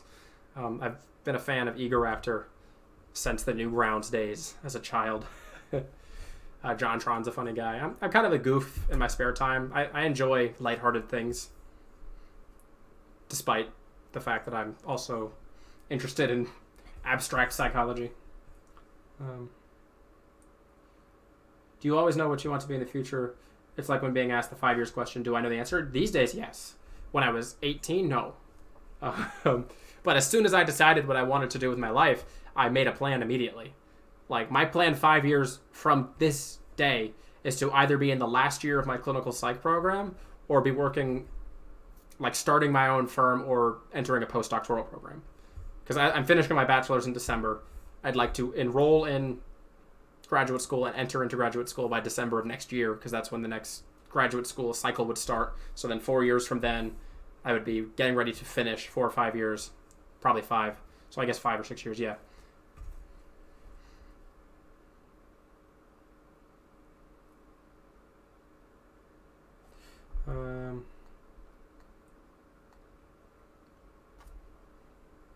How should a very turbulent INFP find a contain themselves from overthinking? That's hard. Extroverted intuitive types tend to be the overthinkers in the anxious sense because they don't come to conclusions on their ideas like an introverted intuitive type would, with extroverted judging as their either primary or secondary function. You have to be willing to come to conclusions on your thoughts. If you're going to worry about something, if you're going to overthink, sit down and draft it out into the physical world. Write down your problem. Write down 5 potential answers for your problem. Write down things that might interrupt those answers or those solutions, and then write down how you could deal with those interruptions to your solution. You just have to physically map out how you're going to deal with something and bring it into the real world. All right. Trying to scroll up because the chat's being a little slow now, so it's starting to slow down. I'm having a good old time. I might start doing this like once a month. If you all are interested in this live stream, I actually really enjoy doing this. I'd be willing to do this once a month or so. I'm in my final semester of college right now, so I do get busy sometimes. I'm on a student advisory board. I represent the psychology department, so I meet with my dean, the dean of the university, once a month as a representative for the Department of Psychology. I keep busy. I'm also in a teaching assistant position, but I don't know. We'll see. Thank you for being a positive of mind space typology. So much judgmental toxicity. There is a lot of negativity in the typology community. A lot of people who are really smart in the typology community are so negative. It baffles me how they're so antagonistic to the world around them when they're such smart people who could be doing great things in such a non-antagonistic way. One person I really like here on YouTube in the typology community, even though it was not on the like sciencey side, is was it Frank James Frank? I always mix up his first and his last name. The INFJ. I think he's a really interesting guy. I think he's doing a great thing for the MBTI community. I think he's engaging with the community in a very helpful way, even if he does just like comedy, because he's bringing people together instead of driving them apart. Do I play any video games? If so, what are your current faves? I play a lot of video games. Well, not nearly as much as I used to. Like when I was in my teens, all I did was play video games. But I like video games. I play fighting games such as like Soul Calibur and Tekken. I like those. I used to compete. I got second in a state tournament one time. That felt good. I got 7th in a regional one time for Blaze Blue. I like fighting games. I like role-playing games. I'm not a fan of shooters. I don't play Call of Duty. I don't play really any shooting games. Maybe once in a blue moon there'll be one that's interesting. I just like fantasy because with role-playing games, I can put myself into a world of fantasy that kind of relates to what my intuition is like. Live streams are difficult unless you're scheduled, and even then it will sometimes feel like a deadline to you. That's very true. Yeah, that is true. Oh, the reason I did this one as like a Q&A is just because with a Q&A, I don't really have to do anything. Like, you all are asking me questions, and I'm answering them in the best way that I can. And that's just how we're dealing with it. Frank James is not an INFJ. I'd have to meet him in person, because what people present is so far different than what they are in their own personal lives, in my opinion. Especially when you're doing something scripted. I do play Final Fantasy XIV, Joe Ben. When Shadowbringers came out, I played Final Fantasy XIV a lot. I have a level 80 Dark Knight, and I have a level 80 Paladin. I like tanking, because there's a lot of control in tanking. Are INTJs generally pessimistic? My friend says I'm too negative and that I should stop insulting myself. INTJs oscillate between extreme pessimism and extreme optimism. There's like no in between. They're either like, that won't work, or this is going to work, no questions about it. And if they're engaging with something that they think is going to work, they're going to be so optimistic that they don't care if anyone else is telling them it won't work. But if they're pessimistic, they're going to say something so much in the state of not going to work that there's nothing they can do to make it work. And that's something that INTJs will learn to develop with as they grow. What's my view on visual typing? I visual type as an introverted intuitive type because I read body language. A lot of times within the first 5 to 10 minutes of working with someone in a typing session, I can type them fairly well within 3 letters, just because I read their body language. And I ask them questions not because I want to see their direct response to the question, but because I want to see how they respond to the question in terms of body language. I also tend to measure things such as how their room is organized, how they're engaging with the camera, how prepared they were for the meeting, if they came to the meeting on time, if they were early. These are all things that factor into how I type as an individual. Any movie recommendations for INTJs? So there's 2 movies that I think are great representations of introverted, intuitive, dominant types, and they both happen to star Gerard Butler. Law Abiding Citizen and Phantom of the Opera are 2 movies that I would say have introverted, intuitive leads for sure. I think the Phantom is an INFJ, and I would say that the main character from Law Abiding Citizen is an INTJ, although an unhealthy one.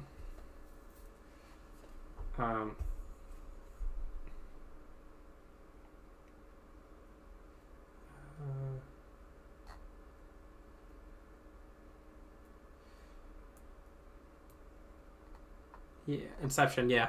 If anything kind of abstract is going to be interesting to the INTJ. I like movies where the characters have these big overarching plans that are growing and playing out as the film goes on. They're artistic almost in nature. All right, we got about 25 more minutes. Anyone else got any questions for me? I don't have anything written down or planned. I think I answered all the ones on the...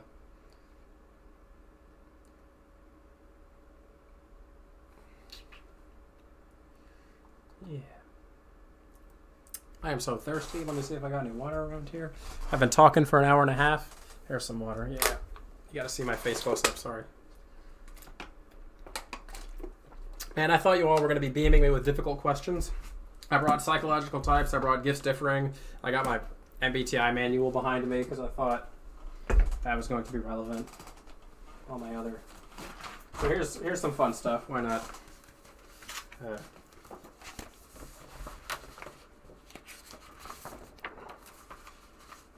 got my name on them. But, here's an example of what like a sample MBTI report would look like if you take the actual test. It gives your printout and your type and all that.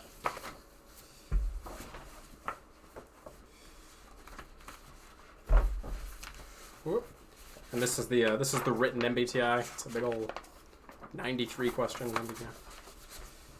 All my practitioner resources. Can I do a video on visual typing? I could. I think visual typing should only be done by, 1, people who are trained and have experience. 2, I think it tends to be easier for the introverted intuitive types because they are better at just, I don't know, gauging nuances in visual stimulus on an abstract level. Now the extroverted sensing type might be too. I don't know. It's a hard one. I don't think visual typing's for everyone. A lot of people in the MBTI community type in a TI way. They use some sort of graph chart. They ask questions and use the specific answers to gauge how strong someone is. I don't think you should be asking questions that gauge how strong a function is. I think that's a terrible way to type people because strength of functions is not the same as your preference for that function. You should see if they're interacting with questions in a way that reflects their natural preference. Tell us something foundational that you think is often misunderstood in MBTI. Well, there's three things that I always tell people when I start a session. And that's one, cognitive functions are considered nature versus nurture. That's why they're cognitive preferences. Carl Jung believed that they were your innate biological ways of engaging with the world, and that you couldn't be nurtured into using a function that wasn't your innate way. So, like, if you're trying to develop a function that's not part of your function stack, you're essentially wasting your time in the terms of Jung, because it's not an innate preference. Two, Carl Jung believed that one function dominated the personality much more than any other type. So when typing individuals, a lot of people in the MBTI, they'll look at like an INTJ and think introverted intuition and extroverted thinking and think they're kind of almost even, when in reality, introverted intuition is much more present than extroverted thinking. And recognizing that the dominant function is much more present than the other function is a great way to accurately type someone, or at least find the dominant function. Because at the very least, if I'm typing someone in my typing sessions, and I don't type them by the end of the session, which hasn't happened yet, but if that happens, I at least know their dominant function. I can at least give them like a 1 or 2 option, because the dominant function is typically fairly present if you ask the right questions.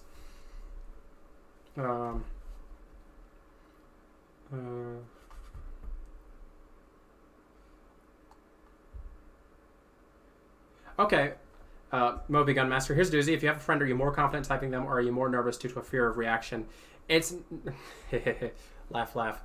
I'm actually less confident in typing family members because of my bias, family members and friends, because I have innate biases on their actions and what they imply about them. So I typically am worse at typing people the longer I know them. I can type someone who's new to me much better than I can type someone that I've known for like 5 years. And that sounds really backwards, but it's because your bias towards another person can really impact how you perceive them.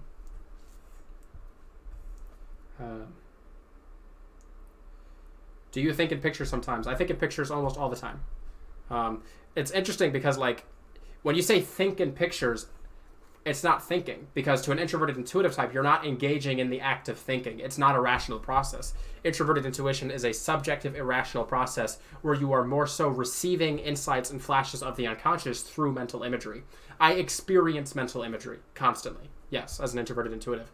I like to go on walks. Probably after this live stream, I'll go on a walk, and I'll just put on my headphones and zone out, stare almost directly at the ground, and just walk for like 30 minutes, and I experience very vivid internal imagery. I daydream a lot about various random things, and if I'm listening to music, it usually inspires the imagery.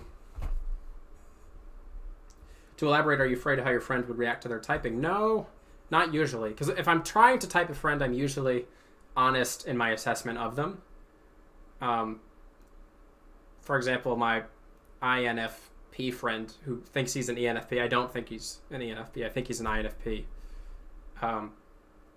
His extroverted thinking is very much in the repressed form. But see, that could just be my bias, because I've seen him in like his room, his environment, how he engages with the world, how he interacts with long-term plans. That could be my bias viewing him in that way. But no, I'm not typically nervous about my friends' reactions to typing. Then again, when I type friends, I usually don't like strictly tell them. I ask them to take a test, like 16 personalities, and then I kind of like gauge their response to that. Mamu, thanks for answering my questions. Good luck catching your train in London.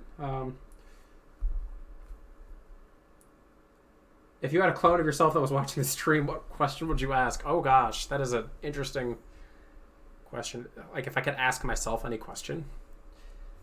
I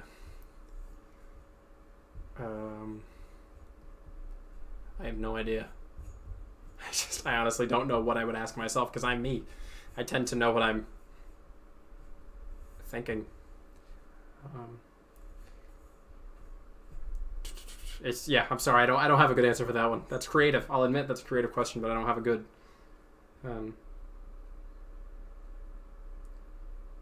The Ghost of Andrew Luck. How's it going, man? Good to see you doing a Q&A. Thanks for tuning in, Ghost of Andrew Luck. We've only got about 20 minutes left in this Q&A. We've been going for an hour and 40 minutes now. But thanks so much for tuning in. I'm sure you could watch the first little bit, because I think it stays up. I hope it stays up after the stream, because I've never done this before. Do you think mostly in visual imagery without any verbal thoughts, or is it in combination with verbal thoughts? It is in combination with verbal thoughts, but if I'm experiencing mental imagery and someone in the mental imagery speaks, is that verbal, or is that mental imagery associated with audio? And it's also a different question because, again, I hate talking about IQ, but I fall within the range of gifted. So I'm curious if that has an impact on how I perceive or think in the world. I hate like saying that, but it is a thought I've had. I try not to be egotistical or allow my ego to influence how I'm presenting things. How to know if someone has NI-DOM? What about soft typing? Do you think 60 personalities is reliable? I think 16 personalities has probably like a 60% chance of succeeding. If you watched my video on the real MBTI test, you'll know that the real MBTI uses forced choice response questions. So when you take 16personalities.com, they ask you a question, and then it's like a 1 to 5 meter. Are you closer to this or closer to this? But on the real MBTI, there's 2 responses. It was, are you this or are you this? And if you're allowed to pick in the middle, your results are going to be more fluctuating and therefore less reliable. Your reliability score would go down. The real MBTI has a reliability score of 0.85 to 0.90, which is about a 90% chance of reliably giving you the same type over and over again if you took the test, even with time in between the tests. But that is nowhere near the case on 16personalities.com. How do you know if someone has NI-DOM? NI-DOM people tend to be largely detached with the world unless they're directly engaging with it. So, for example, right now, this is more so extroverted thinking. I'm not allowed to engage in my introverted intuition during this stream because I'm directly engaging with the outer world. I'm engaging with you all, the watchers. But outside of my streams and my videos, I'm an extremely detached, private, and quiet person. I very rarely talk unless I'm directly interested in something. Introverted intuitive dominant types also tend to get stressed out in sensory-heavy environments. Why do you look so serious? That's a common one. Well, here's another thing. It's like INTJs tend to not look serious. They tend to, people say it's the resting bitch face or whatever, but INTJs tend to just have like resting aloof face. Like they're just like, there's a difference in my opinion. Because INTJs, when they start thinking about something, when they start experiencing that subjective mental imagery, they detach from the physical sensation being brought in through the eyes and other sensory organs.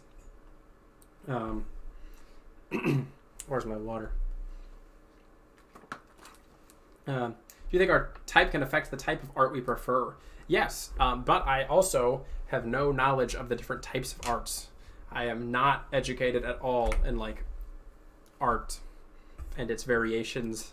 I could tell you like maybe 3 famous painters. I'm terrible at names and dates. I'm awful at them. It's why I hate history. I have no memory for things like that. Unless there's some cool idea associated with them. Is it true that INTJs dislike white lies and would rather know the truth? Ask my friends for feedback and I approve. Yes, INTJs are likely to dislike lies, but they're also probably, alongside INFJs, the best types at identifying when someone else is lying. INTJs tend to oscillate between like too much trust and like too much mistrust because their intuition guides them. If the INTJ trusts you and you're not giving them any cues to make them think that you shouldn't be trustworthy, they're going to place complete trust in you most likely. But if you give off even just a few signs of not being trustworthy, they're going to place complete distrust in you.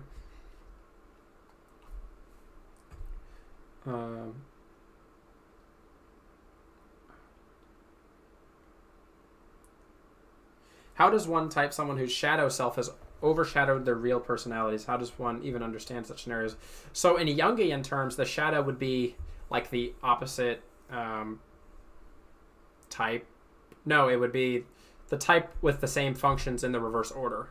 So for an INTJ, it would be like ESFP in the Jungian terms.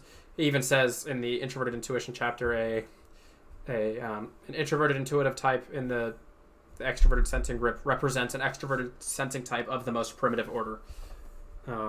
So I think it's easy to tell when people are kind of in a grip because there's stress and then there's in a grip. Stress is a temporary engagement with the repressed function, whereas being in a grip is more of a constant engagement with the repressed function when someone falls into a state of being unhealthy or not being able to get what they need to get out of life. Do INFJs also have the death stare? Again, I don't think it's the death stare. I think it's the detached stare, and I would say yes. I think INFJs are just as likely to have, because they're dominant introverted intuitives. Remember, an INFJ and an INTJ are far more like each other than an INTJ is to an ENTJ or an FJ is to an ENFJ, because they're dominant introverted intuitive types. The expression of their values may differ, but their dominant cognitive process is the exact same. So they're more likely to think and engage with the world in the same way, just through a different outlet and through different channels of expression.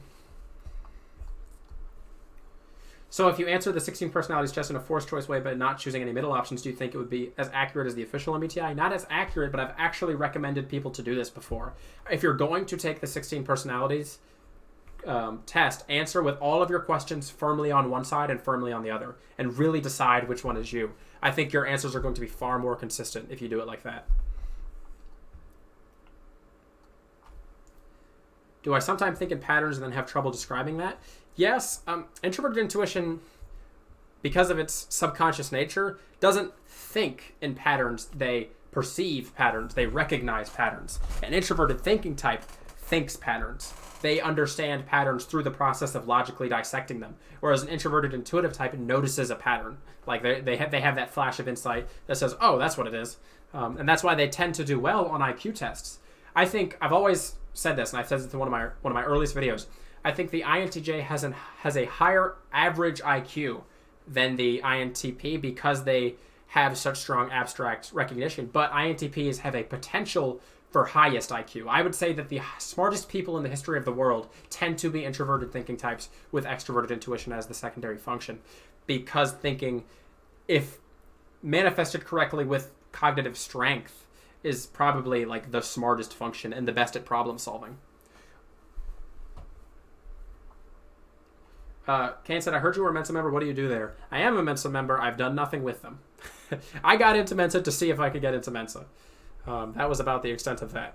And I failed the first 2 times, and then when I took my professionally administered test, I got in. So I missed it by about 4 or 5 IQ points on the first 2 attempts.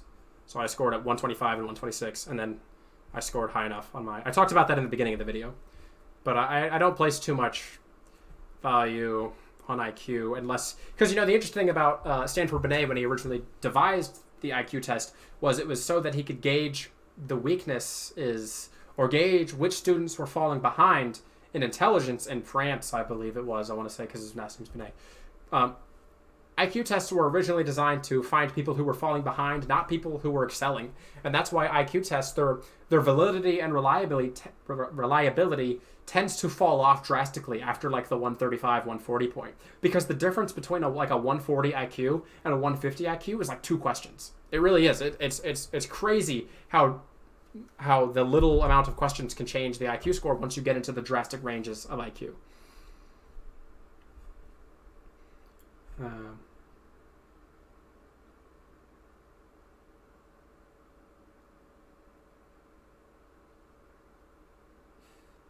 Andrew Province, my awareness of my own ego keeps me from joining Mensa. Yes, I'm a member of Mensa. I never mention it to anybody. I never bring my IQ up in casual conversation. To me, that's gross. Like I don't want to show off to people. That's not why I'm doing it. I almost feel uncomfortable doing it here in this stream. To me, it was more so I could gauge my own abilities and understand what that meant for me as an individual. Do I sometimes think in patterns and then have trouble describing that? I would say it's more like I think in images and have trouble translating my images into rationality, because introverted intuition is subjective and irrational. There's the way in which you know things is interesting. So here's an interesting story. I worked with a girl in a typing session. I'll keep her name private for privacy's sake. But within 2 minutes of the session starting, she picked up this glass mug that was shaped weird, and she took a sip from it. It was tea, and I thought to myself, oh, she's an INTP. And I stopped myself. I said, what? Why is she an INTP? She sipped from a mug that had tea in it. Why am I now convinced that she's an INTP 2 minutes into this conversation? And I thought about that for days, and it's just, intuition is an interesting thing when you receive these flashes I wouldn't even call them flashes of insight, but these insights that aren't rational. They don't need to make sense to the introverted intuitive because they're perceived on a subconscious level. What do I think of socionics intertype relations if you're aware of it? Well, I don't support the socionics model personally, so I can't say anything about it. Sorry. I just don't study socionics. I understand what people say, but it's like in socionics they have what's called like the polar function, and this is the function that you're supposed to struggle with the most or something along those lines. But it's like, oh, that's what Jung referred to as the repressed function, the fourth function in his model. So, and I've asked people before, what's the difference between the Jungian fourth function and the polar seventh function? And they're like, I don't know. And I'm like, oh, well, have you studied Jung? Like, do you know the guy who invented the cognitive functions? Because he's the one you should be researching if you're actually interested in the definitions of the cognitive functions. There's no better book for learning the cognitive functions than Psychological Types. But it's a very difficult book to read. It is a difficult book. I can spend a day or two, like, thinking over a paragraph in that book. It's insane.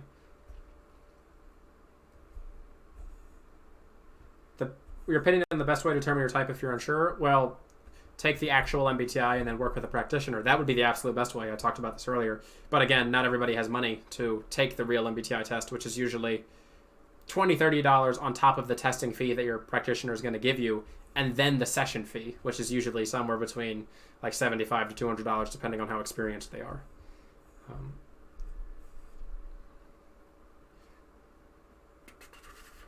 All right, we got about 5 more minutes. Does anyone else have any like big questions they want to ask? I am so thirsty. To see if I have any difficulty relating to family. I'm an only child and I'm surrounded by PF types. Always been difficult to relay ideas even to those I trust the most. Yes and no. I don't like relate to my family very well. When I was young, we didn't get along at all. Like at all. And it's also interesting though because like I lost my mother at 5 and then I was given to my grandparents, so I didn't have a mother or a father directly in my life growing up. My father was in town, but I was given to my grandparents because the situation would have been better for me as an individual. So I didn't grow up like in this very stereotypical way, and I didn't attach to my grandparents as much in the early stages of my life because of the huge generational difference in interests.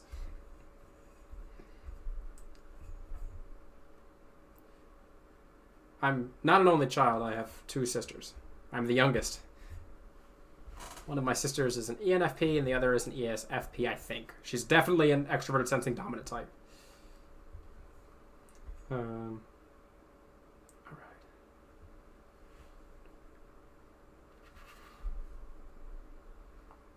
All right. Scrolling up. Awakened INFJ says, best MBTI live stream I've seen in a long time. Love your knowledgeable nature of stuff. Thank you, man. I really appreciate I truly appreciate anyone who's tuned in to this session. I am going to plug here and just say that, like, if you would like to be typed by me or discuss cognitive functions with me on a professional level, consider booking an appointment with me at my website below. You can always send me an email at AsuraPsych@gmail.com if you have a business inquiry about typing sessions. I am starting a newsletter, my new newsletter, Insight, once a week, maybe once every other week. It's not going to be strictly scheduled. I'm going to be making a newsletter and giving out ideas related to videos I've done in the past couple of weeks that I didn't get to express all of my points on. Because a lot of times I'll make a video, and then after I finished editing, I'm like, oh, I forgot to include this thing that I meant to include in the video. And then, so I'm doing a newsletter that's going to promote some of the ideas that I might have missed. There's, of course, no charge. It's just going to be sending out. Email lists are nice to have. Just in case anything ever happens with, like, the YouTube stuff. Could the child order affect personality? I don't think so. Personally, no. I would say that personality is probably decently genetic, though, because I think with twin cohorts, we found that personalities tend to be shared among monozygotic twins. It's not always the case, but they tend to share personalities if they're monozygotic from the same DNA. I'm INTJ and my mother is probably ESFJ. Oh, that's a rough one. Because if you have an ESFJ mother and you're INTJ, you probably feel smothered. Because she's probably trying to love you or like get you to do things that she thinks are going to make you happy. But INTJs aren't made happy by things that are normally considered happy. All right, I'll answer 3 more questions. 3 more. Wyson, do you believe in ADHD? Yes. I mean, I think it's way overdiagnosed, but I would certainly say that it's a thing. It's a clinically diagnosed disorder by people who work in psychiatry and psychology. All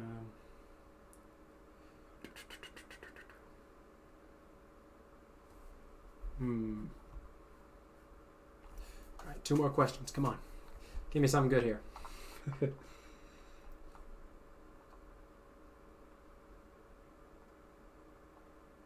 Oh, here's one. JJ, what do you think about MBTI statistics? Is cognitive function built by nurture or nature? Well, Jung said that cognitive functions are absolutely nature. They are not nurture in the slightest. I think the MBTI statistics are relatively good. The MBTI manual is in its 3rd edition now. So they've done an extensive amount of research with cognitive functions since Briggs's original statistical research in the mid-1900s. They've done huge cohort and group measurements with statistics and found that there are very much common patterns related to the types. I think that they're somewhat reliable overall. It's difficult because like when you type someone and then work with them, it's hard because I doubt that everyone that they tested had a practitioner verify their type afterwards. That would be the absolute best way, in my opinion. If you got like 1,000 people, you got them to take the test and then you got a verified practitioner to work with each individual to verify their type after the test, logged those results, and then did statistical research, you could come to really interesting conclusions about the personality types.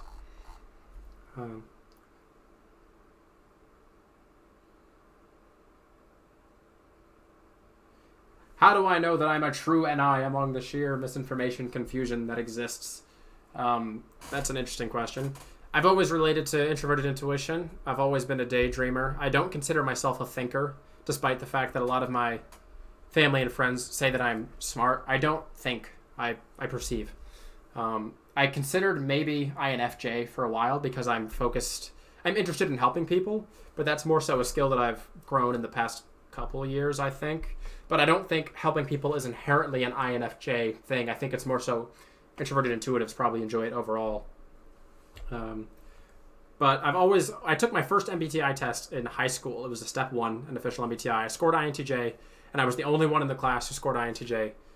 And that fascinated me so much. I wasn't like, yes, I'm an INTJ. It was like, why am I the only INTJ? I've always felt different. I've always felt detached from my peers, but why? So that's when I began to study MBTI.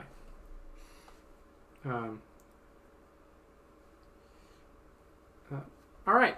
I'm glad everyone got a lot out of this stream. That's it for now. I hope you've enjoyed this. I hope you've learned something. I will probably do one again next month if the schedule allows it. This has been a pleasure. I will most likely have my next video out on Monday because I try to do Monday, Fridays. I got some friends coming into town over the weekend, so unless that interrupts, at the very latest, I'll have a video out Tuesday this coming week, but I'm going to try and have it out on Monday. Thank you all so much for tuning in. This has been Asura at AsuraPsych. Have a good one.